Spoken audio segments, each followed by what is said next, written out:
Kaya pag matuyo na yan, ay malambot na po itong ating adobong kambing. Ayan, malambot na rin po itong ating niluluto. Pag ganun, siyempre, takpan muna natin mga boss ka-idol. At siyempre, para gumanda po ang lasa nitong ating adobo, maglagay po tayo ng asukal para mag-bind po yung lasa. Maasim-asim, na medyo maalat-alat, na manamis-namis. O diba? Ganon ang masarap na adobo. Ayan, simmer pa natin yan hanggang kumonti po ang sabaw niya, mga boss ka-idol. Ayan po, malapit na po matuyo ang kanyang sabaw.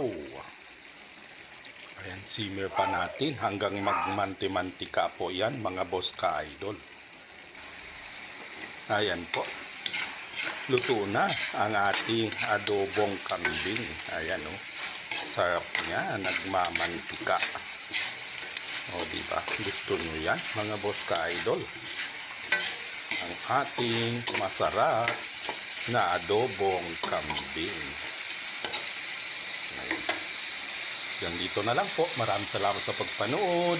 Magandang araw, mga boss ka-idol.